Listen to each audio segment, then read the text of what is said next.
Good afternoon.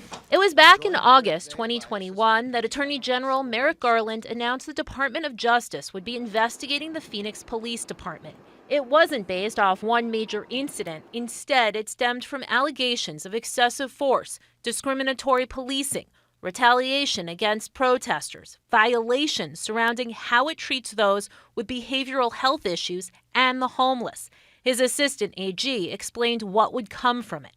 We will issue a report describing our findings and then aim to work cooperatively with the city to reach agreement on the best remedies. Now, nearly 2 years later, interim Phoenix Police Chief Michael Sullivan says they've turned over tens of thousands of body camera videos and documents. The DOJ has visited 7 times, most recently in April.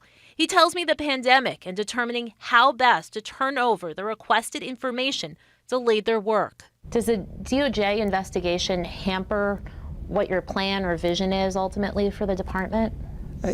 I would say no. Crime statistics from the beginning of the year show a small decline in overall crime, which comes as the department continues to lose officers. There's also been an increase in officer-involved shootings. From what you've seen, is there something about the training or the use of force policy that might be leading to this higher number of officer-involved shootings? Yeah, each of these incidents are independent of themselves. So I don't see anything systemically. The chief explained they've instituted new training to de-escalate confrontations and are also revising their use of force policy. Still, the DOJ investigation weighs heavy. In updates to the city council, the department includes data on cities like Chicago, Seattle, and Baltimore, all of which face their own DOJ probes and are under consent decrees and ultimately federal monitoring.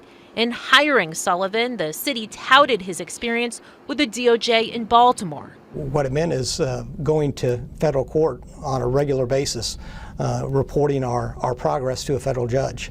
It meant, having monitors in the Department of Justice in those internal conversations. And is that something that you're preparing the department for at this point? I've been talking since I got here with the department of my experience. Now, if that federal monitoring were to become a reality here in Phoenix, it comes at a price. For example, Baltimore has been under federal monitoring since 2017, costing taxpayers $1.5 million each and every year. Nicole, Jared? Not to mention our own sheriff's department. They've been dealing with that for years now. But you mentioned that shortage of officers, Amy. You got to imagine this federal investigation's impacting recruiting. Yeah, it's a good question, and the chief admits it could make it harder to attract and retain officers, but he stressed hiring is getting easier. Chief Sullivan also pointed out that modest drop in crime as evidence that his policies are working. All right.